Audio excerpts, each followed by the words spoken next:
Creativity probably means a lot of different things to different people. I don't think one can just define the word so easily, and I doubt that there can be a consensus among the general populace or, say, a group of scientists on what exactly creativity is. Typically, the word is associated with some sort of self expressive endeavor attributed to some art form. There's an element of novelty involved. But for me, it's all that and more. Creativity is something that is very context dependent. Being able to look at the world in different and unconventional ways. Seeing those connections that others don't see, or coming up with the most uncanny ways to solve a problem. So, if you're looking at an image, how many different ways are we able to interpret that image? Or if I get stuck in a difficult situation, how do I find crazy ways to escape from it?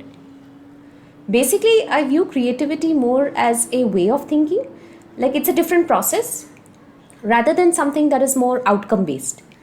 And I think everybody can be creative. It is just like any other skill.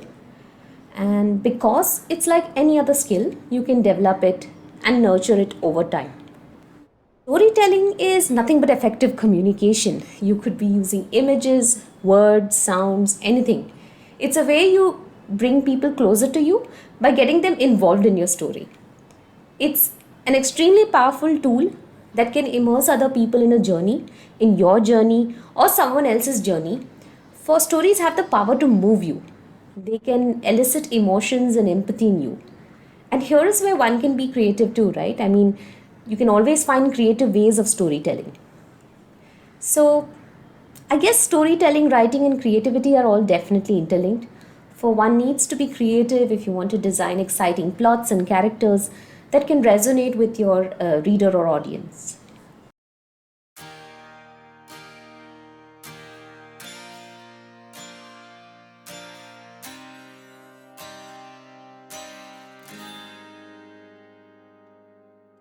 Hey everyone, welcome to the Closet Writer Chronicles. I'm your host Sangeeta, aka the Moody Marshmallow. You just heard our guest for today, Aditi Murlidhar. Aditi is a scientific officer with the National Education Research Institute, where she designs and develops resources for science, design, and environment curriculum. She is also a nature enthusiast and has a blog called Earthly Notes and has extensively published work on environment education. Before we move into the conversation, I want to give a quick shout out to Zencaster Podcasting Made Easy. So, I've been podcasting for about 2 years now, and I stumbled onto Zencaster while I was recording season 2 of the show. Though I only use the audio recording version, they have a video recording feature, and you can now edit your episodes on the platform as well.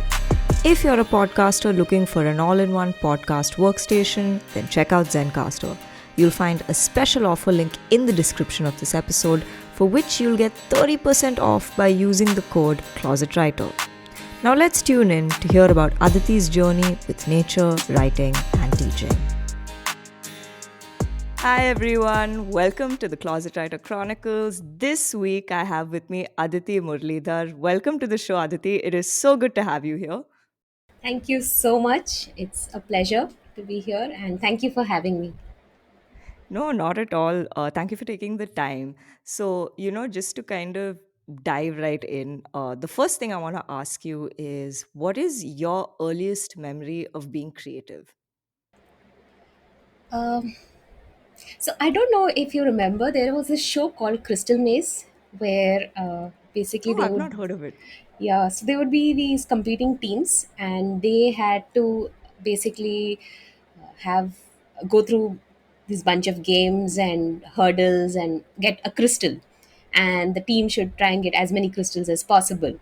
So these games that they set up were very cool. They used to be word puzzles, or they used to be physical tasks or something like that, and I used to love watching that. And I remember me and my friend used to actually create an entire half an hour hurdle puzzle for both of us, so that there's this crystal that we get at the end, which would just be probably a tennis ball or something. Okay. And we had to, like, so coming up with hurdles with in the house with things in the house was something that I really enjoyed. So, you had to climb stairs and you have no stairs. So you keep a stool and then you keep a slightly bigger chair and then you keep something, a small table and a big table, and then you create these stairs. So trying to create all of that from scratch so that it ends up being some form of a puzzle and a maze and a hurdle was something I thought, where I think I was being creative, but I think that's like one of the fun things that I did. Um, No, and for sure. yeah, No, because I don't know why it kind of reminds me of like Takeshi's Castle or like that temple, the Temple Run show on Nickelodeon. I forgot the yeah, name, but it kind of reminds me of like those shows, and it reminds me of like when I was a kid, like with my cousins. Whenever we'd meet, we'd make like these like tents with like blankets and bedspreads, and we'd like pretend like we were camping in like some forest or absolutely. I something think, like that. yes, I think, yeah, I think we've all done that. So yeah, definitely, that definitely is something that we've done as well. Yeah, Yeah, so yeah, I think it's kind of cool how yeah, at that age especially, I think kids the way they try to entertain themselves, like we just find ways of, amusing ourselves. So absolutely. so that's really fun to hear that, that was like one of your earliest memories of actually like creating something and being like, hey, this is a cool way to entertain ourselves. Let's just do this game, which is fun, which I think is really fun. But obviously, like, talking about your education and whatnot. So you studied MSc zoology and then went on to do an MA in educational communication. Take us through how each of those choices happened for you. Like, what drove you to do each one of those? So I, I mean, since I was a small kid, I always remember being very, very, very aligned to something that happens around in the outdoors. I've always had my mom show me birds. In our neighborhood, I was part of a nature club, and so I think it was almost a natural career trajectory for me to take up a BSc and MSc in zoology. But I also noticed that during my entire time when I was doing my own education, I also spent extended amounts of time with other people, engaging in educational activities. So, taking people out for nature walks and things like that. So, sharing and talking with people is also something that I always enjoyed, always. So, it was quite an open decision in that sense that this is something that I could pursue later as well. And after I finished my masters, I did teach in a college for a year. And that's when I realized that, oh, I do like this, something that I would like to get in full time into. And in general, I have a very pragmatic approach to life because we don't know where life is going to take us. True. And so it's always good to have a couple of things, that more than one thing that you're interested and invested in. So that's how I sort of also started working in education. And then I realized that, oh, you know what, I think I should also probably, learn some more about education because I was not formally trained in that. So that's how that shift kind of happened. Okay. So do you like, because I think teaching in itself is a decision that it's actually not the easiest profession to be in, because obviously you're like a student constantly learning and you're responsible for like someone else's education about something, right? Right. Um so kind of like, what has your experience been as in terms of actually teaching people things? Because the reason I ask this is because, I'm like a self-taught writer, and I started taking like writing workshops for other people in the pandemic for beginners. And I was always scared of like teaching because I thought that I wouldn't have the patience for it, honestly. And because, like I said, you're kind of responsible for someone else's interest in a subject and kind of trying to help them broaden their horizon and perspective on something, right? But only when I started, I realized how much I actually enjoyed it. And I realized it was a way for me to make writing more accessible to people who were scared, who were intimidated by, getting into it, to try it out. And I thought that was a very powerful thing, to realize and be like, you can be responsible and you can kind of broaden that access for people. So, what has teaching been like for you in that sense? Like, how have you enjoyed it and how did you get into it and stuff like that? So this is, I mean, something that I probably even reflect on even after years of being in education, because I think the role of teacher over the years has changed. And I know that there was a time, or even when when I was in school and I looked up to my teachers, and we used to view teachers as someone who knew everything, had the answers to everything. And but of course, times have changed, and right now we are living in an era where even as young school children, we have access to so much information in general. So I think with that also the role of teacher has changed, because now you have to walk into a class and probably you would have children who already are equipped with a lot of things that they might already be aware of and know of, and it can be intimidating for a teacher. And even for me till date, if I do have to take a class, I am sort of nervous about it at some level. But I think if you view it as something where it's a sort of a co-learning thing, where there's always something to learn from students as well, and there's always something to learn from teacher, and there's an exchange, or you try and figure out things together, then that approach sort of helps to make the situation a little less overwhelming. So I try and employ that, but it never always works out to be that way.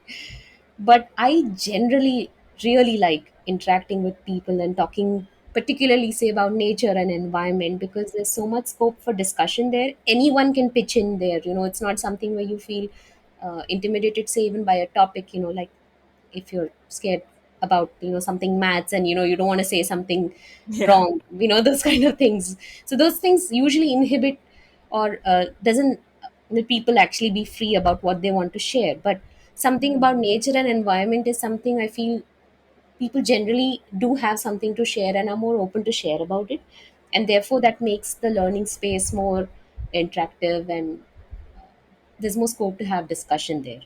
So this is something I'm working on still. I don't think I might have exactly answered your question, but yeah, this is broadly what I feel. No, no, but it's nice to hear, right? Like what your sort of perspective on it is, because obviously you're going through this journey yourself, and it's like you said, it's like a constant learning curve, and it's like an evolutionary process in that sense of like, because you're constantly growing and learning as a teacher yourself. So, Absolutely.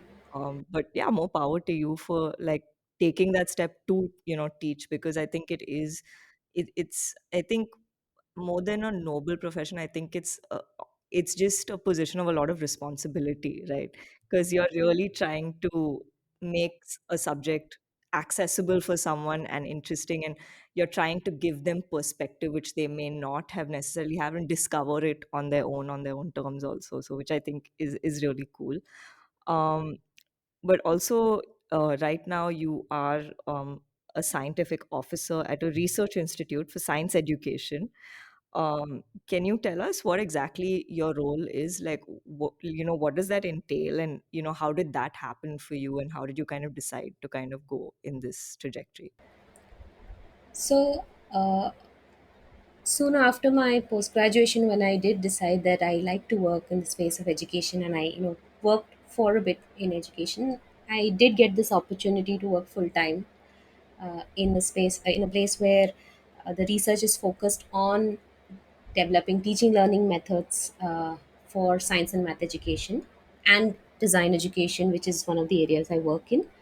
So I mean, a typical uh, look at how the work would look like is that the area that I work in, that is design education and environment education, we're constantly looking at ways on how we can develop certain modules or facilitate sessions around building the fundamental skills of, say, design education or environment education, such that the learning process is something that makes it such that it becomes a very meaningful process for the children as well. So we would say develop a few modules based on existing research, and then trial that out with students, get their feedback, probably tweak or play around with the pedagogy and the instruction so that it can, be better facilitated, and then also get feedback from teachers. So it's something of this, it's again a design oriented process wherein you constantly get feedback and you go back and revise your work and again get feedback, and again. So it's like this thing, circular thing, where you keep constantly improving something based on feedback that you get, and basically put out content and material out there, educational material out there for teachers and students to use. And also, one of the focus has always been that, how do you make such kind of curriculum very inclusive? How do you structure instruction in a way that is, easy to understand for all, and take into consideration socio-cultural issues? So being sensitive and empathetic in general, across, not just because, so these cannot be taken out of the picture when you're talking about even a specific content like environment or science or math. So these things have to be built into the instruction and pedagogy as well. So we take into those considerations as well. Okay. So, when you're say essentially designing the curriculum, what exactly is the sort of um, I don't know if SOP is the right word, like right term, but basically, what is the process of actually doing that, of designing a syllabus in terms of, okay, do you guys, brainstorm of what should be included? What is that? How does the process start? And, how do you kind of reach, that conclusive phase that, okay, this is what the syllabus is going to be like for, say, this term or this year or whatnot? What is that process like? So the funny thing is, I think it never reaches a conclusive stage because Okay. we're always, oh no, no, when we put something out there, we again realize that, oh, this could have been done better or something. But having said that, it essentially is a combination of, first of all, looking into existing work that has already been done in the area. There's a lot of research literature out there in a specific area. So if you want to work in the space of nature education and specifically outdoor education, and even more specifically, say, building observation skills, Yeah. you have a whole lot of literature there. So you start out by looking at what's been done already. How does that inform your development of the module? And then you could probably work with existing resources out there, because even if there are resources out there, they're not necessarily relevant, say, for an Indian population which is very heterogeneous. So you might have a lot of resources that are, say, available on some other website which caters to maybe European or American nations, and that might not be, say, very relevant. So how do you take that and contextualize it for, say, a more local population? What would you change? How do you change language, or how do you change the examples used in that, which makes it more relatable for a local population? So it would involve a bit of that, or of course it could also be developing something new itself, a new module entirely. And while you do that, you essentially keep also using, I mean, your peers and colleagues end up being good sounding boards, and they give feedback at every stage. We will have meetings and brainstorming sessions on how better to improve it, and definitely finally also get the main stakeholders involved, that is the students and teachers, Ah, because okay. ultimately the feedback has to come from them, and that forms the crux of how we then further improve the work that we've been doing. And then once it reaches a level where we feel is reasonably okay, we put it out there. And of course, like I said, it never reaches an entirely Yeah. conclusive state.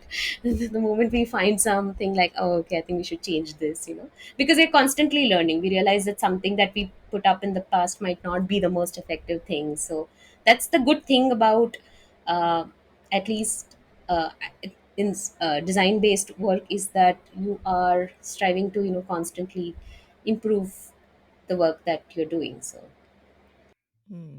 Okay. No, that's interesting because, like, I really like the part where you said you take feedback, not just from teachers, but also from the students, because I think that is obviously important because they're, I think, the most important stakeholders in that, because since they're the ones actually, imbibing that information, for sure. I think, yeah, that definitely makes a big difference for sure.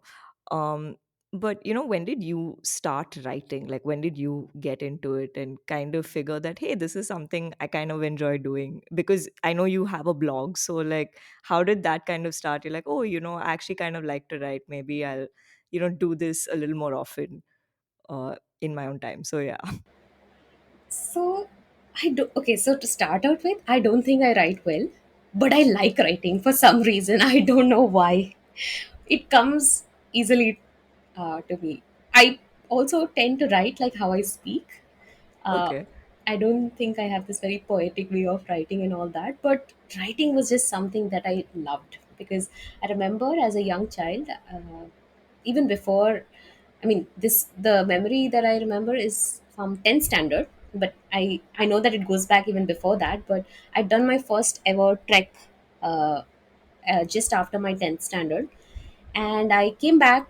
I loved it so much. I wrote like hand wrote a 30-page report, Oh, and the day one we did this, we went here, we turned right, and we saw this. Like, it was so detailed. I think it was terribly boring, but then I took a photocopy of it and then sent it to my grandparents back then, because we used to exchange letters at that point, and they actually read the whole thing. so So sweet. so yeah, so writing letters is something that I still like to do. So I just like writing. And as far as I can remember, I've always enjoyed doing it. So even later in my life, when I started going out for field trips as part of my BSc, MSc, we used to visit different places. I used to write extensive reports, and the moment I started to like click pictures or something, I used to include that. So I have a whole lot of stuff where I've just written loads and loads of pages, and then I think it soon moved on at some point to digital, where I started typing. So yeah, I so that's all. I just love doing this, but I'm quite sure I'm not good at it. So yeah. I mean, I think every writer thinks they're not good. That's just that's just how it is. Everyone, I think, who writes will be like, oh, I like doing it, but I don't think I'm any good at it. But you honestly, you've written a lot on it, like, because, when I went through, your blog and the stuff you've done, you've actually contributed to so many things, which we're going to get to. So I mean, I think like, if you weren't a good writer, I don't think you'd be writing the amount you have been. Honestly speaking.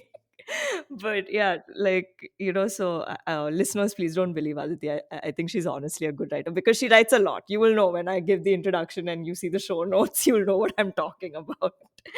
Uh, but yeah, no, so obviously this love for writing has kind of tied in with your love for nature, right? Because you are a nature Right. enthusiast, and like I said, you have a blog called Earthly Notes, Mm-hmm. where you write about like biodiversity, sustainability, and conservation and whatnot.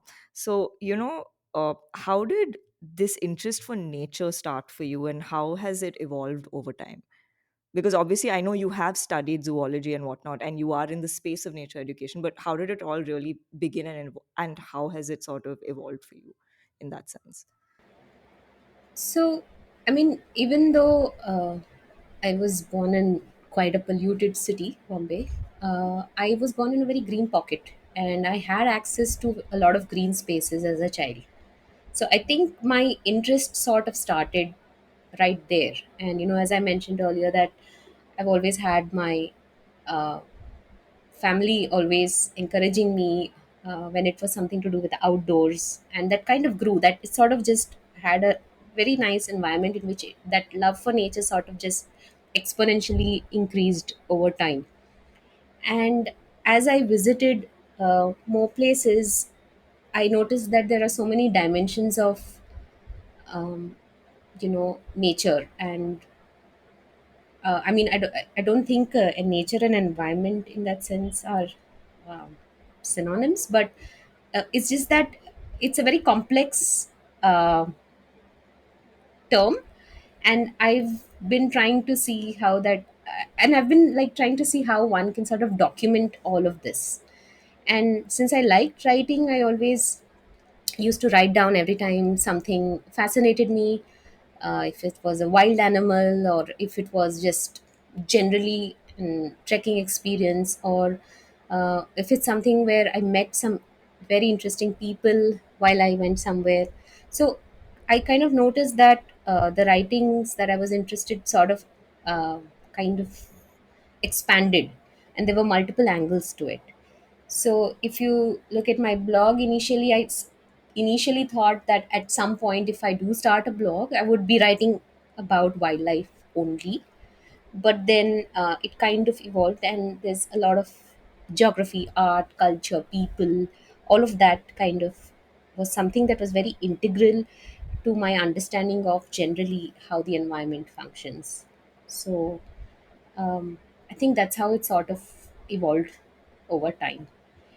And one of the things I noticed is that at some point, people used to read a lot, and reading was a habit that probably more people had. But I'm seeing that change over time now. I'm not so I kind of noticed, I can also see that in the kind of interactions that I have on my blog with readers, that people I think now prefer shorter pieces, because now I think we've moved on to a time where there's just one image and say one liner, so the attention spans have changed. So I kind of also want to try and adapt to that changing times, because if I want to particularly reach out to an audience younger to me, or let them know about the world out there, probably which they don't have access to, given that the way the world is changing now, then I need to get their attention. So my writing has sort of been like this constant process where it gets feedback from the world outside, and then you kind of adapt it. Yeah. Oh, okay. Interesting. So, you mentioned that nature and environment are synonymous but not the same. So, I was kind of curious about that. Can you kind of elaborate? Um, I don't know if I have an answer to this. I To would the just best say, of your understanding and ability. I think as way of saying nature is sort of where we. I mean, when I say nature, there is this idea that we have something like pristine and clean and green that comes to our mind. And environment is something that we probably view, I mean, we use probably more colloquially, because it's like our surroundings. So I think we tend to associate a lot of things to it, because the word environment often goes along with environment pollution, environment preservation, environment thing. But the moment I say, oh, you are in nature, and I think probably this will be reflected in my writing as well, but there's this tendency to basically use nature when you're talking about something more pristine. But over time, I've sort of got to get to the point where um, you can't see one without the other. Like, we are part of nature as well, and we are one small element of that, and we sort of say influence other elements. So it's kind of, I don't know whether it makes sense to see nature as something like the other. Okay. So, I mean, I don't think I've been able to articulate this very well, but I think uh, it's something that I'm still struggling with, because I'm pretty sure if I go through my readings, I will probably find a contradiction there with what I just said. So, yeah. No, because I thought it was really fascinating that you said, that they're similar. But I kind of get what you're trying to say, with the two of them. Because yeah, I think usually when you say nature and environment, it's like it's the same thing. Like, what is the difference? But I kind of get where you're trying to come from with this. And yeah, I think on that note, it's also an urge to listeners to go read Aditi's blog, which I will put in the description below.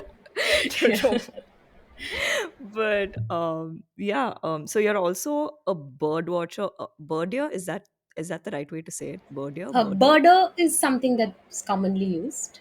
Birder. Okay, Yeah. birder. And Okay. yeah. But yeah, Okay, bird so watcher works as well. Yeah.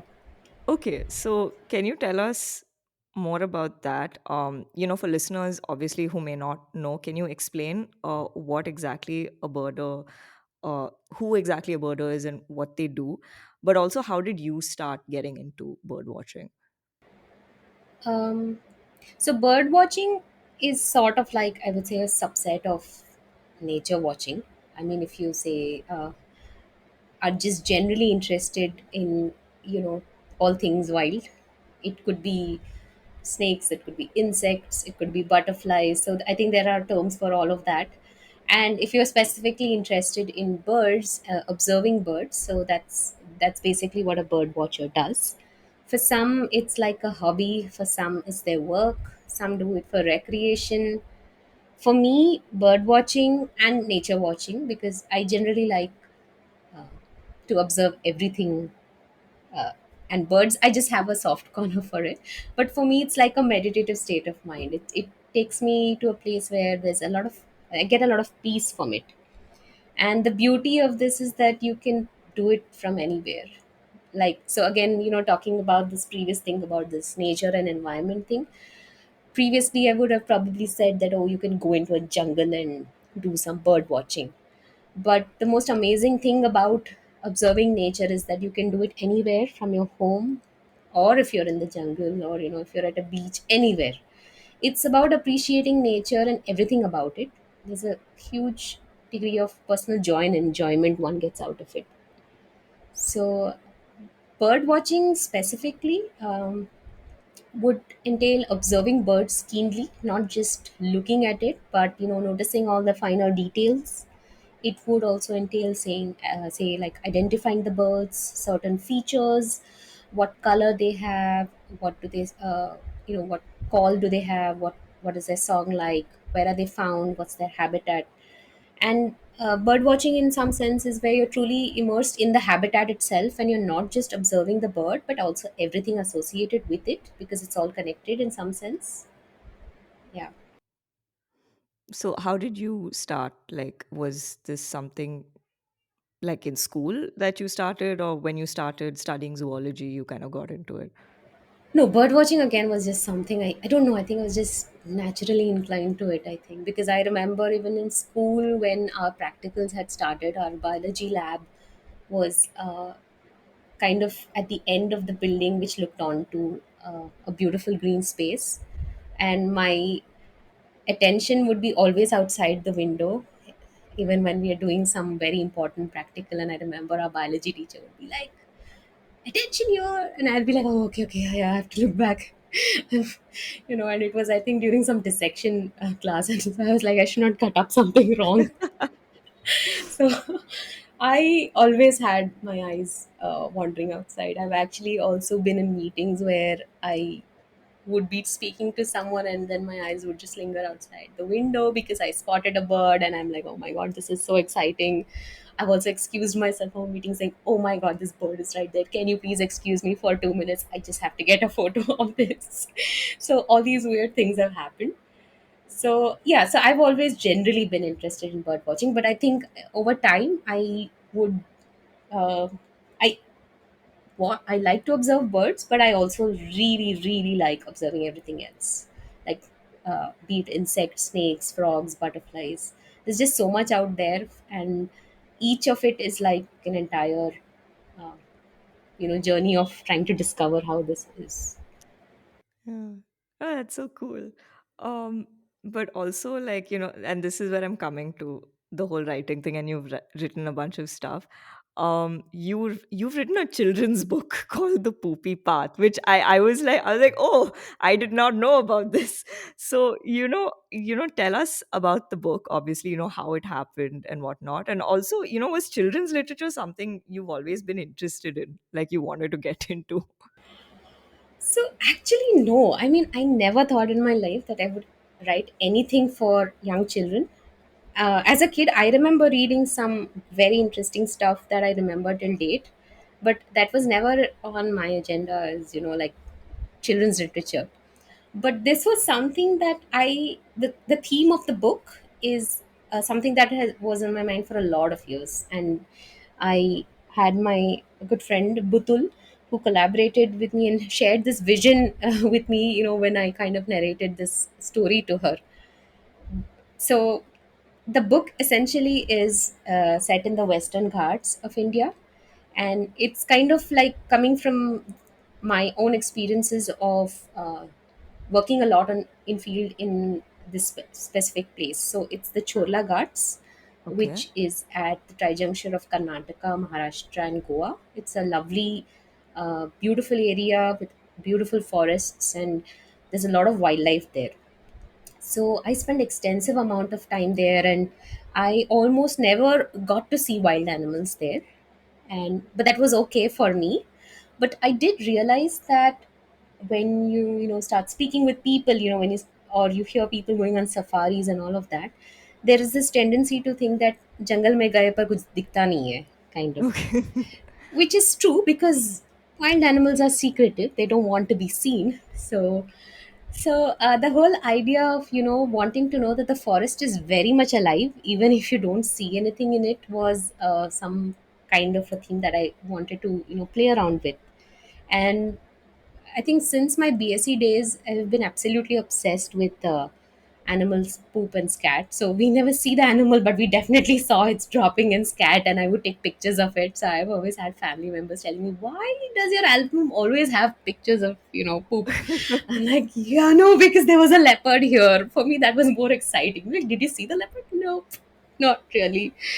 So that is still exciting. So even now, when I go to the forest and say we don't see the wild animal, but if I see scat there, it's kind of exciting to know that that there's this whole other thing happening there, and it's happening in um, so naturally, and we don't actually see it because wild animals are secretive.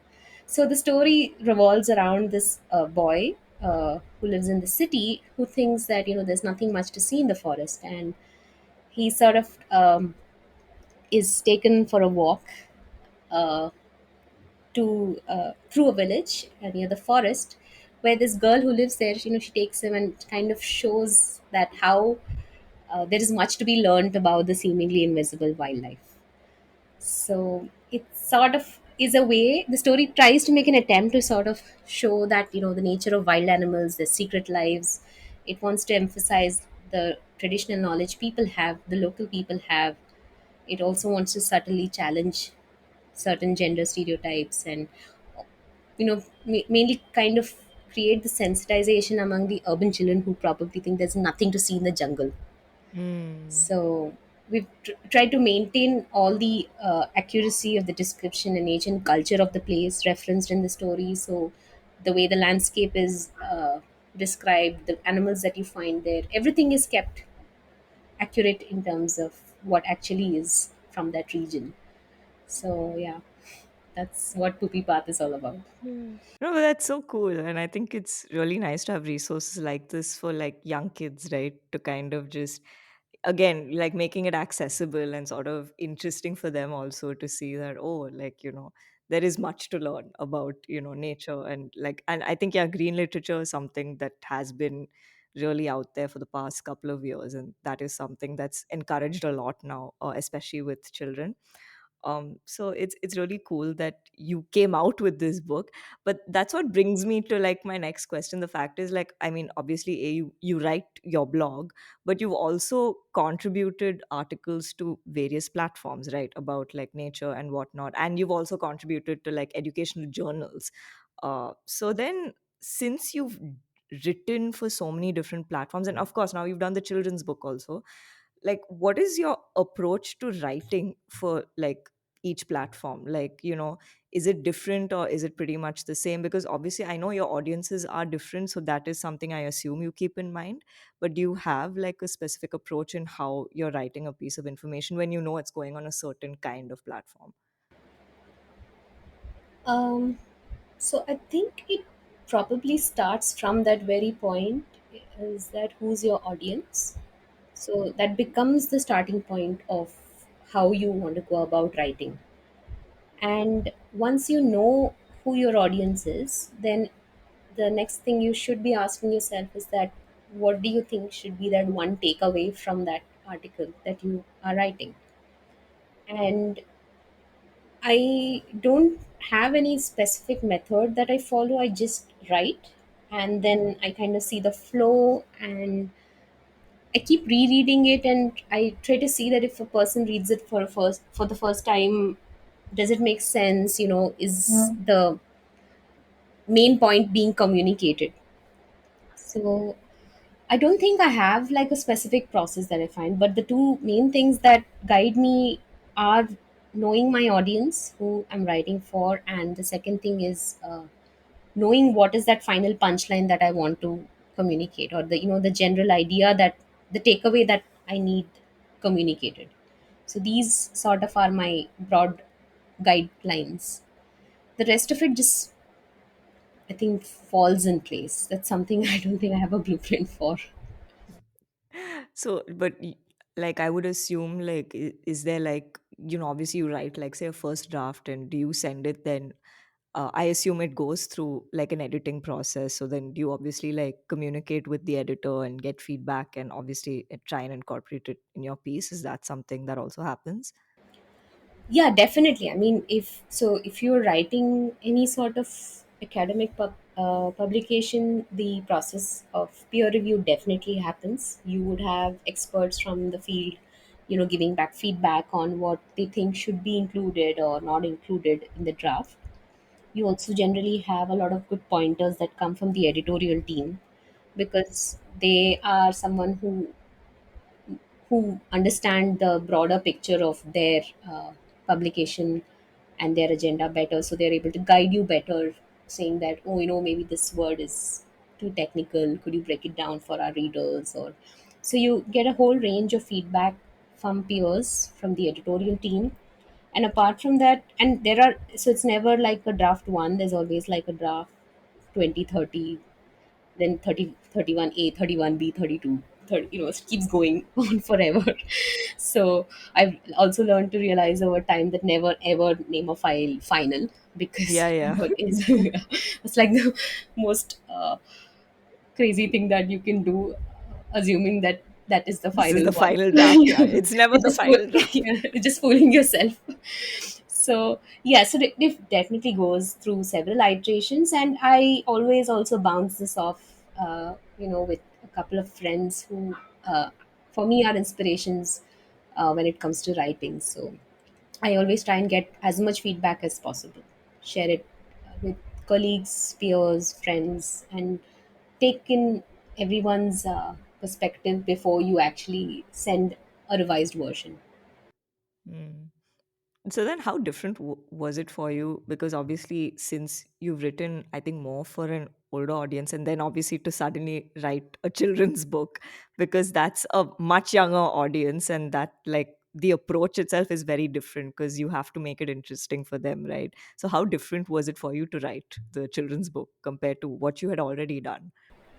Yeah, so actually, I think I struggled the most in the children's book, because I just did not have any sort of idea of how that would work out. So the only thing that I could do was read other books and sort of see how they kind of place their text and stuff. I also collaborated with Shalini, who was the editor for the book, uh, who is much more experienced in the space of children's literature. So I really had experts around me who could guide me well when it came to writing for children. But I kind of still had the same 2 points that I mentioned in mind, that if I was someone who's like really small and I wanted to figure out about this jungle mein kyun kuch nahi dikhta hai kind of message, so I still had that as my guiding framework. So I think this is just the first book that I've ever written for children, and I don't know whether it's like even that good. I'm getting good feedback, but it's something that I have to figure out now, because the idea of writing for children is kind of exciting, and I would probably want to take that up again. But there's still I think I need some training on that front. It's definitely not something that I do regularly. I usually write for a much older audience. You're absolutely right on that front. So this was a big change for me, and I think I have a long way to go before I sort of figure this out. Yeah, because yeah, I mean, actually, I think writing for children is one of the most challenging things to do because I think their attention spans also, like if you don't have them hooked and interested, then it's like writing for children is not child's play, as they say, at all, Absolutely. for sure. It's actually Absolutely. really difficult, I think, because and especially since I've been working in children's publishing for over a year now, like I've seen the kind of iterations that happen and the feedback and the back and forth to make it like so specific and so like accessible and bite size and interesting and and still treating children as smart, because it's not even like dumbing it down so much that it's like, what is, because children are getting smarter today, actually speaking, because the exposure to information is so much and everything. So it's really, it's really fascinating to see how that space is evolving. Yeah, and um I think it's also not about just that. Uh, I mean, I think the way, say, probably an adult reads a body of text versus a childhood is different, and therefore it's not always about maybe toning down the jargon or something like that, but it could be very as simple as, how does the flow go or which visual goes next to it. So there are all these such minute factors that, one needs to take into consideration, which I actually was not aware of. And so that it's been a great learning experience on that front, and it's a long way to go. So yeah, I agree. yeah, and hopefully, more books to come in the Yeah, future for you as fingers well. crossed. Let's see. Yeah, but obviously, having spoken about like children's literature and whatnot, what are like the books and stories that have sort of stuck with you, or just actually content that has stuck with you, in terms of your interest in nature, but just generally also, because I feel like, especially while growing up, there are certain sort of narratives that do kind of impact you or stick with you in certain ways, and especially if you're writing, also kind of inspire your writing in a way, right? Like, oh, I Hmm. read this and this was so cool, I wish I could Yeah, write like this, or this narrative was amazing. So yeah. what are those, or say books, films, TV shows, podcasts, audio, like, what's the kind of content that really stuck with you? So, I mean, as a child, some one of my most favorite thing uh, that I remember reading was this Magic School Bus series. Oh, I love that. Oh my god, I Yeah, remember watching the show yeah. So on I think that Splash then, TV. so that came out much later, right? When they made a program out of it, and strangely, I even had an opinion about the origin. I call it the original version, but the version that the first edition that came out, because I had about 6 or 7 books. I loved them. I liked everything about it. The way the entire composition was, the kind of and I think you know that each of it has a different theme. One was on dinosaurs, one was on space, and so on. And what happened was that it was during my childhood itself, over a period of a year or two, the illustrator changed or something. I don't know, something about the book changed. The layout changed, or the entire the way the graphics were put out in the book changed, and that just completely stopped my interest. I mean, my interest just stopped right there. So I actually don't like any of the other books that came out after that, but except those original 6 books that I have. And strangely, they're not made like that anymore.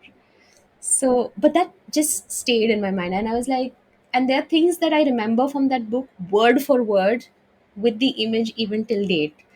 So, I, I think that kind of also tells you what is the power of these um, literature, or exposure that you have to um, books and shows and things like that. Because if they can really like create an impact lifelong. I mean, this is something that I can, yeah. So, and the other book I really liked reading as a kid was this Rainbow Fish.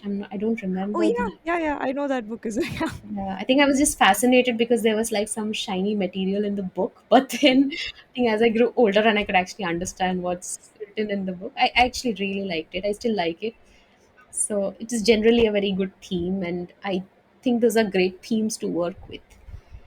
And in recent times, I've sort of like I don't have, strangely, I don't have very favorite artists or writers, because I kind of read everything that comes in my way.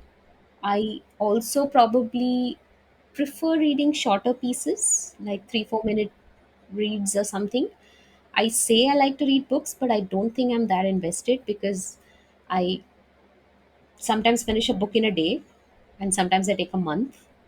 So I'm not really sure what what's happening there. But like, so for example, I think the book that I'm reading right now is The Hidden Life of Trees, and I've been sort of sitting on it for more than a month.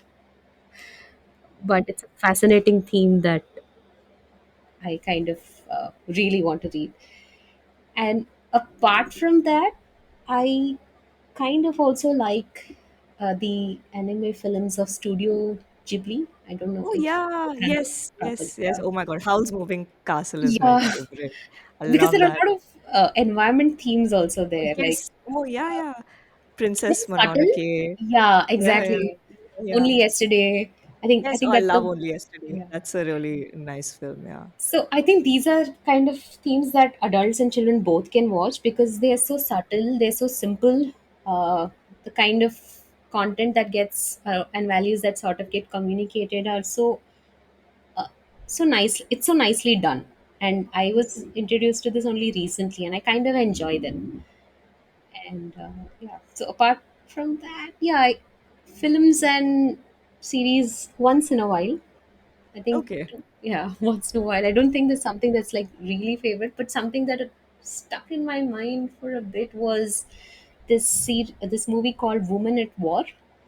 It's a dark comedy kind of a film about an environmental protest from Oh, Iceland, wow. and Okay. it's about this woman who's like trying to, send her message out there saying what's not right.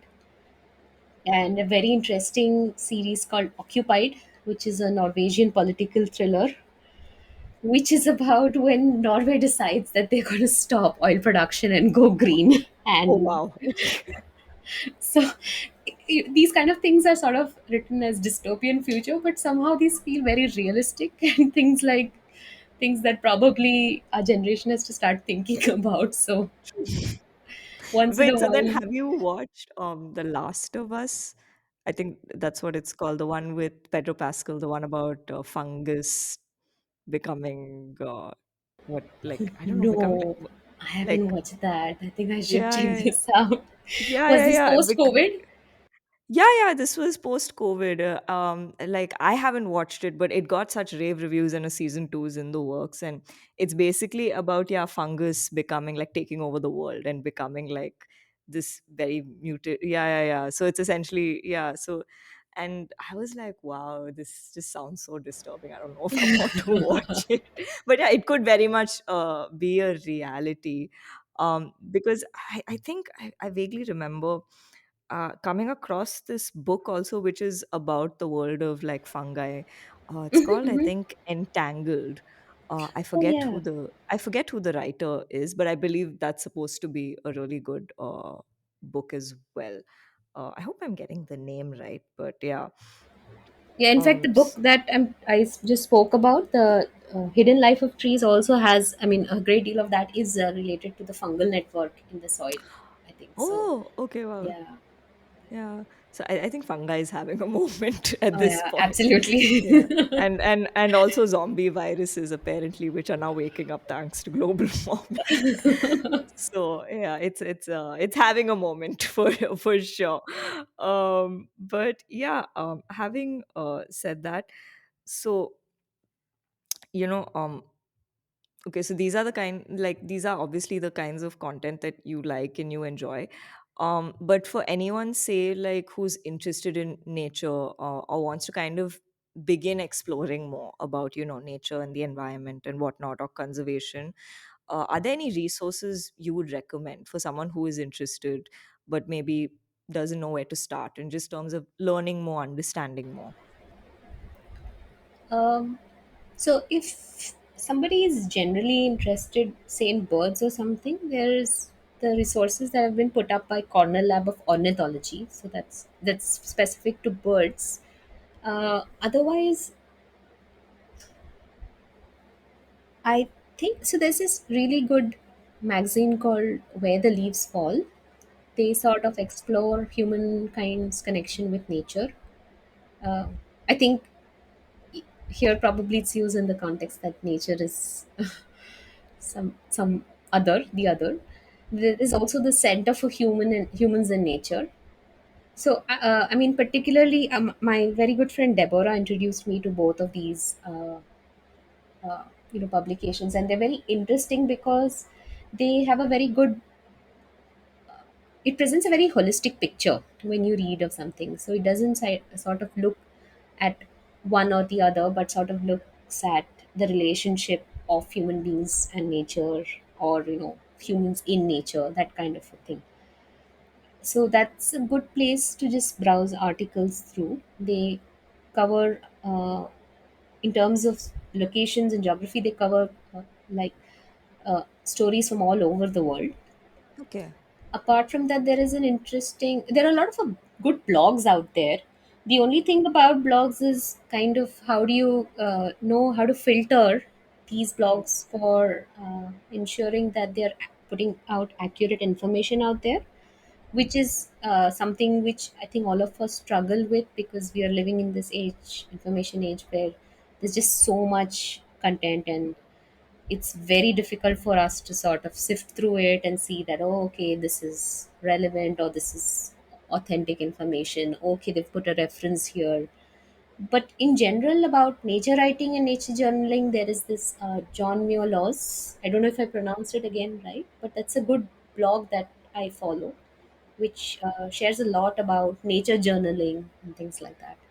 So I, in fact, also was part of the group who sort of developed this learning unit on bird watching, which is inspired by a lot of both literature, academic literature, and writings, informal writings like these, which sort of helps children, it gives them guidelines on how they can go about observing birds specifically. So, because otherwise it's something like, again, you have to learn, right? If I'm saying, oh, why don't you go and observe nature or start journaling about nature, we wouldn't really know what exactly to do.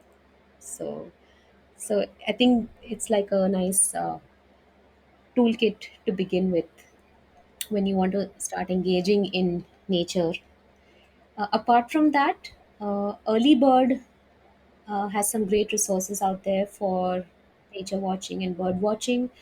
BNHS and Sanctuary Asia around Glass Sustain, these all have a lot of expository writings on a lot of wildlife of India. So, if generally you're interested in nature and, or everything like from the small creepy crawlies to the huge mammals, you'll find a huge amount of documentation already done by these platforms. Oh, And of course, my interesting. blog. Yeah, of course. I mean, that goes without saying. Follow Earthly Notes for more content on information. Yeah. No, for sure. I think like in this whole space of like green literature for kids especially, like I think certain books that kind of came to my mind, one was I forget who the publisher was, but I had done a review on this. It's called The Living Museum. Oh, The Living Museum is basically like this sort of illustrated guide for kids, which I okay. think would make a really great supplementary reader, which is about like your urban wildlife, so to speak, or like so essentially the kind of plants that you'll find growing around you. So within the house, the kind of creatures you might find, Right. or like outside, like in your neighborhood, in the park and stuff like that. Like, a certain kind of butterfly or a bee or a wasp or like just and kind plants and trees which kind of have their own ecosystems, which I thought was really fascinating. It's a beautifully illustrated book, Right. and it's got a lot of information. I think I thought it was a really I fascinating mean, book who is it written for? What's the for children. For audience? children, Okay, children. Okay, I okay. think it's I'm not sure if it's like a 6+ audience or something like Okay. that. Wow, that'll Yeah, be so interesting. it's actually quite a fascinating book. Then of course there are books like say Asali, Mamo and Me, because when you're talking about bird watching, that's a book because that's written by Zai Whitaker. So it's about her uncle and her and how she talks about bird watching. So that was something else that came to mind. Um, but yeah, I think there's just so much of information and content out there today for sure regarding this. But yeah, on that note, we're now coming towards the end of this interview, and we always end on these with these last two questions. So the first one is, what are your aspirations? What are you looking forward to in the near or even distant future? It can be professional, personal, creative, whatever. Okay. So I feel that, as we become older, we sort of tend to think that we've sort of seen enough of the world, have a lot of experience, and it's probably a natural tendency for us to feel that way. And I will also probably just admit that I think I'm much wiser now than I was 10 years ago. But I think in terms of, aspirations and how I look forward to how, things move in near or distant future, I it's important to kind of keep reminding myself that I still know nothing, because the world out there is really complex, and the more you keep yourself open to situations and ideas is only when you will learn more. It's like, how I might say, okay, do bird watching from your home, just observe a crow. And you're like, crow, I mean, there's what is there to learn from a crow, right? But then if you spend enough time, you'll find that there is something new that you learn even from that observation. So, but if we kind of have we're closed about it, that there's only so much we can learn, then it's kind of very limiting. So, in terms of creative aspirations, I think I just need to follow the same. I do want to keep learning and be open to learning. And I'm pretty sure that there will be something new that I learn from different people, and also from new different things from the same people. So, it's largely that I remain flexible and adaptable so that I can be more resilient to life and its unforeseen changes. Hmm. Okay. And lastly, what is a piece of advice or learning, you'd like to give? Again, can be personal, professional, creative, whatever. Just something you wish people were more aware of. Uh, I don't think I'm the best person to give advice, but if there are just three things that I would like to share with people, it would be prioritize your physical and mental health. It's kind of very important that you find something that gives you peace of mind. And I know it's kind of easy to say this because not all of us have control over all the variables that operate in our lives. And so it might actually be difficult to prioritize your physical and mental health. But this goes a long way. But I think it's important. This is something that, I mean, these are things that I kind of even strive for myself. So I might not be actually uh, reaching the kind of benchmarks that I would, but this is something I do want uh, generally for myself as well. The second thing is being respectful to people, because the more you see the world today, I think people seem to be more polarized. There seems to be some sort of uh, kind of people of like moving apart. We what we need to accept is that we are different people, we are a diverse community across our nation, across the world. We have different identities, but it's very important to sort of put humanity first. And in that, and when we put humanity first, therefore you generally have to continuously keep reminding yourself to be respectful to people, everybody, and empathize with people and their circumstances. That's the second thing, because sometimes I feel this is the root of all problems.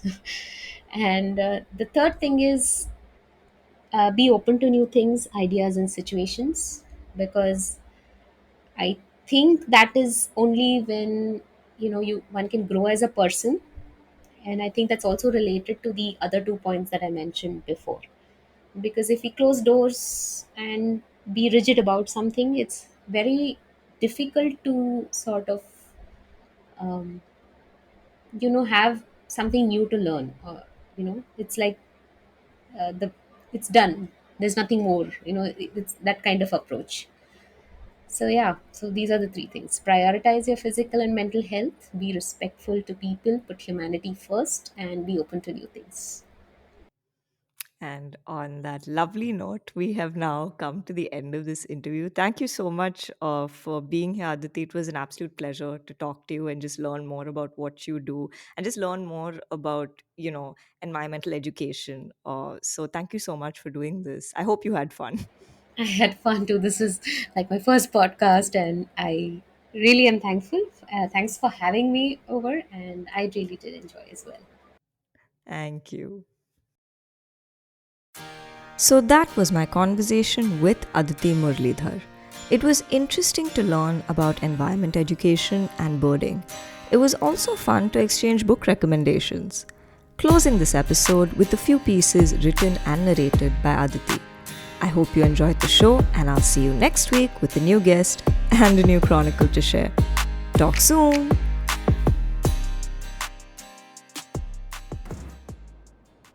I will be sharing 3 pieces of writing.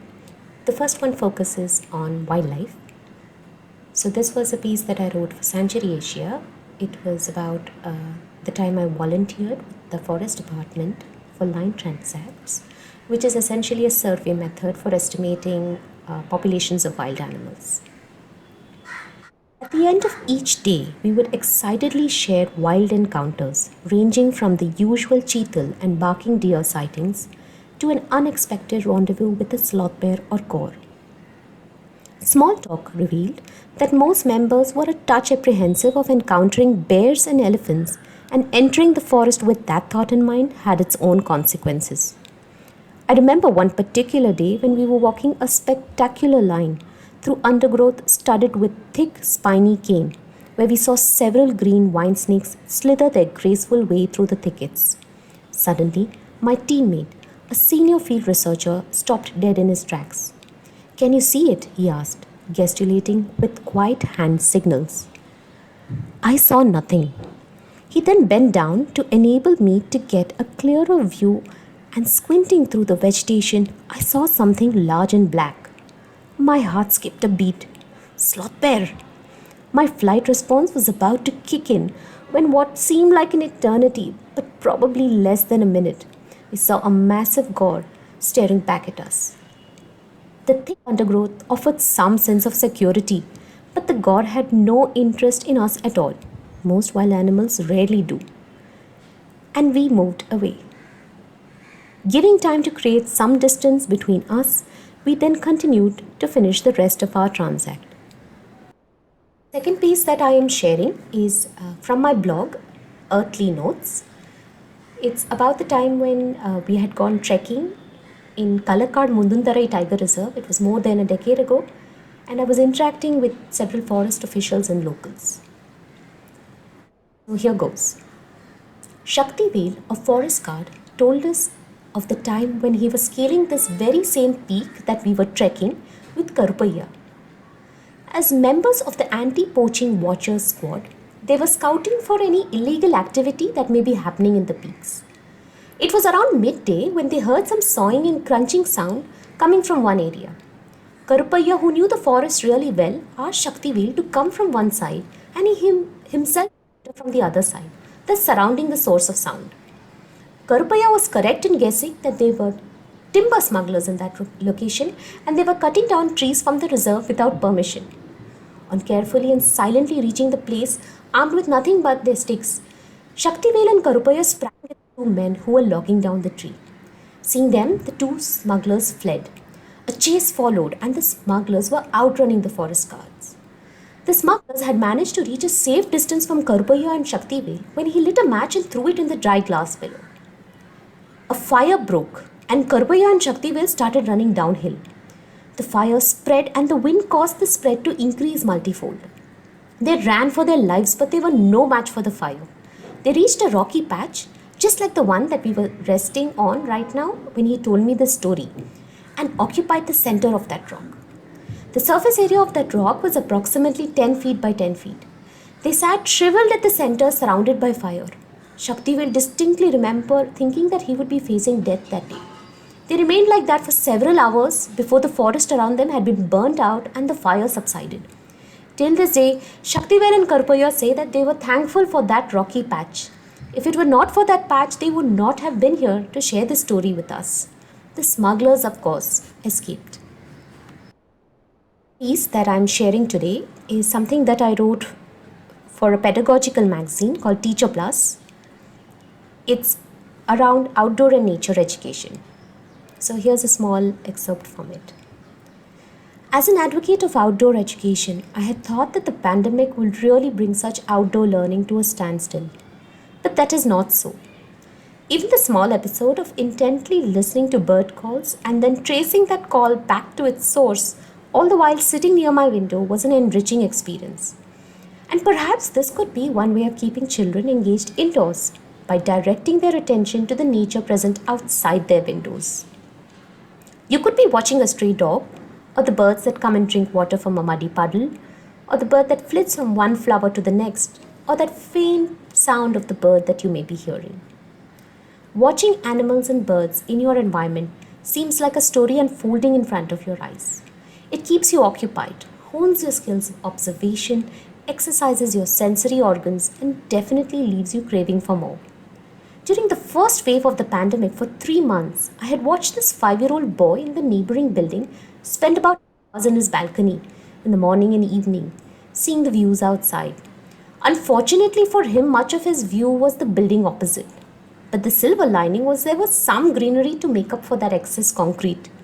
As I did my daily chores in the balcony, he would call out and wave and say hi to me. Some small talk would follow.